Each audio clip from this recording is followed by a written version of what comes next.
I'm Logan Crawford, and right now on the Spotlight Network, we're diving into the wild and unpredictable world of alligator tales and lore, remembering a season.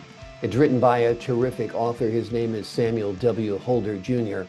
The book is packed with thrilling, real-life encounters, and it reveals the tense, often hilarious, and sometimes terrifying interactions between people and alligators in Louisiana's wetlands. If you love a book that is filled with a mix of adventure, humor, and ecological insight, this is one you absolutely will want to pick up.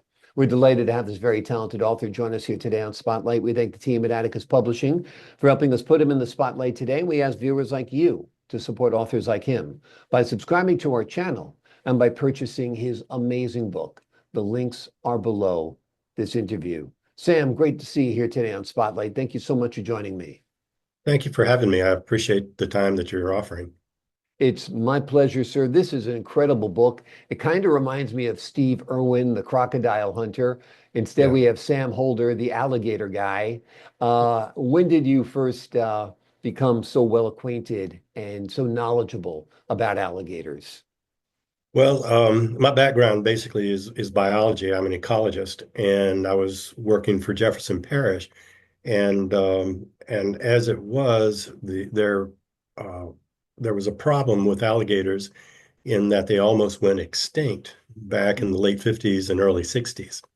But what happens is they put them under protection and everything, and by the mid 70s and late 70s, they had resurged in their population. And so in 1980, the state had too many to deal with, so they let each of the parishes deal with their own problems. Hmm. My background did not include alligators, but the animal control unit of the parish did not want to deal with alligators, and all they knew was, well, there's this biologist over in the ecology center, and he could do it. So I was assigned the idea of dealing with the alligators. So I had a lot to learn at that point about the alligators and how to deal with them, and also the laws and circumstances that they could be handled. Yeah.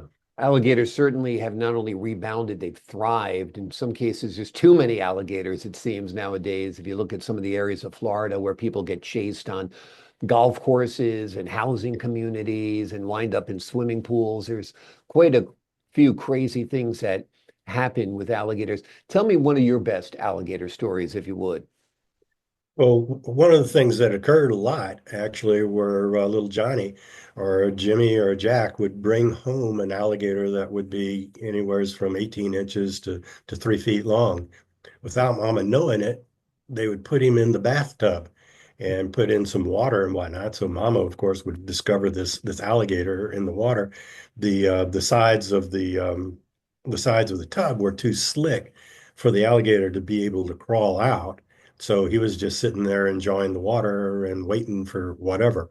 Hmm. There was one situation, however, where a kid brought home a 4 foot alligator and put him in the bathtub. He could get out. And Mama was walking around the house and suddenly found this alligator in the kitchen, also trying to figure out how to get out. Hmm. So that's one of the things that we had received. Quite often, kids have a tendency to pick up these sorts of animals and bring them home. Certainly, it'd be a good pet, but maybe not. Exactly. There was always the stories that people went down to Florida and then went back up to New York City with the alligator that was this big. I think they used to sell them as like Yeah. souvenirs and allegedly they went down the sewer and allegedly there were giant alligators in the sewers of New York City. I don't know if that's true, but certainly there are Yeah. some scary stories about alligators.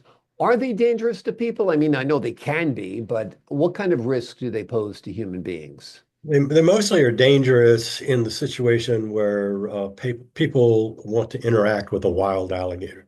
Mm. There was one woman who basically called us up and exclaimed and everything that this alligator was on the canal bank in the backyard, and she just tried to see what the skin felt like, and the alligator snapped at her. Well, it was a wild alligator. What would bring you to believe that you could pet a wild alligator? I mean, you don't go around petting strange dogs.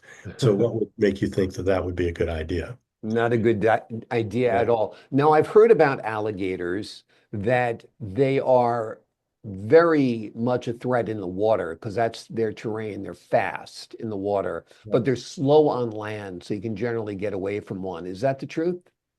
Generally, yeah, it is. The thing about alligators is that they are patient and they're quiet and they sit quietly, whether they're on shore or in the water. They're considered to be an ambush predator. They Hmm. will sit there quietly, waiting for a prey item to come by, a muskrat or a bird, a rat, anything at all along that line. And as long as the alligator stays quiet and hidden, the prey item doesn't really know that it's there. And so consequently, it just will suddenly lash out, grab the prey, and drag him into the water to be drowned. They do that with dogs and cats quite often as well. And sometimes they not, we didn't really have much in the way of alligator attacks that we dealt with. But one of the things that I know that does happen was with adults and whatnot, you get grabbed and pulled into the water to be drowned. They don't particularly fight with you. They just grab you and use their weight to bring you underwater.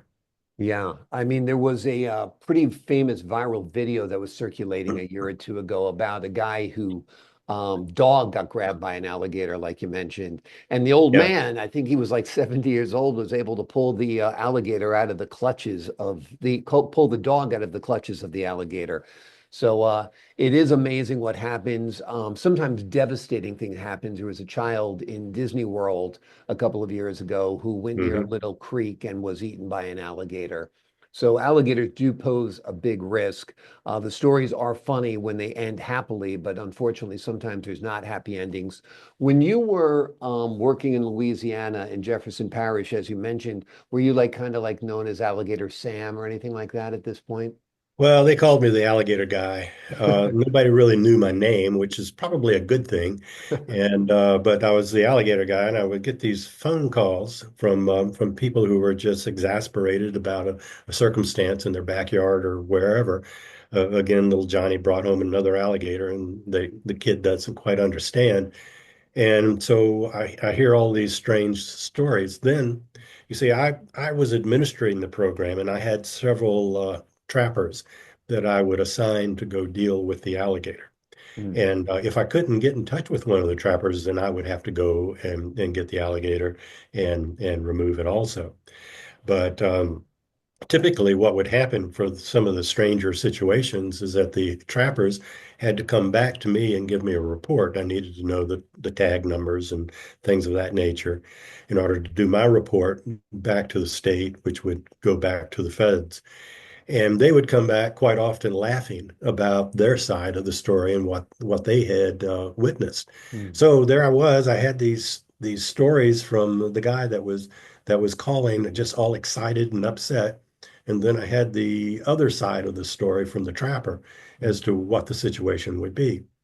And the more interesting of the stories, the trapper and also the guy would tell me who else was around there, and I would interview other people because at one point or another, I decided these would be some pretty good stories for me to write up because people were enjoying them from a joke standpoint, which is, one, maybe two paragraphs with a punchline. But also, they made for good literary stories as well. I'd taken some creative writing courses in college and done reasonably well with that, so I just took the notes, took them home, and when I retired, I started writing them up. And so the thing was that I would get these different points of view from several people on the story, and which ended up creating a more complex and story with a little bit more depth to it instead Mm. of me just trying to make up a circumstance around what had happened. Wonderful. And that's the etymology of the book. It began with these notes, and you just compiled these stories and, elaborated on them and turned them into this wonderful book. It's great. A couple other questions about alligators that folks at home might have. We've also heard that alligators can chomp down very, very powerfully, but to open up their mouth is more of a struggle for them if you hold it closed. Is that true? That's very true, and that's something that's discussed in the first story, which was my first alligator hunt.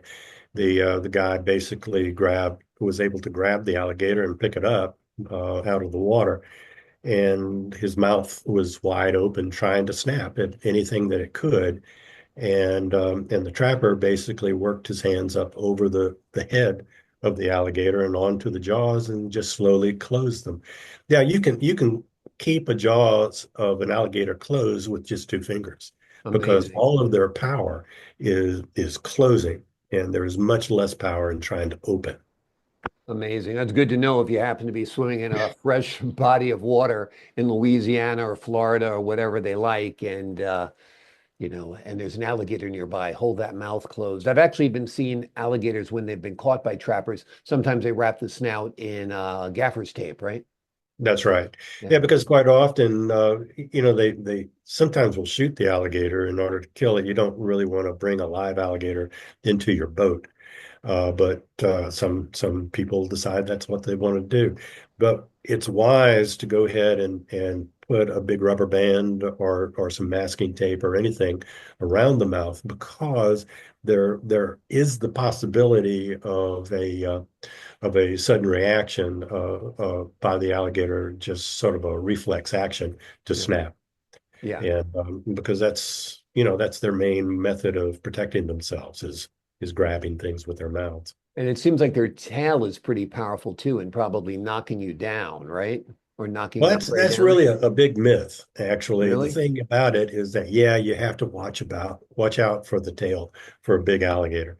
The big issue is that when an alligator tries to reach around with its massive, heavy head in Mm, one direction, it flexes that entire side of the body, mm, and the tail acts as a counterweight, mm. and it flexes also in conjunction with the movement of the head towards whatever it's trying to bite. So it's really more of a counterweight that it's using in order to control its head.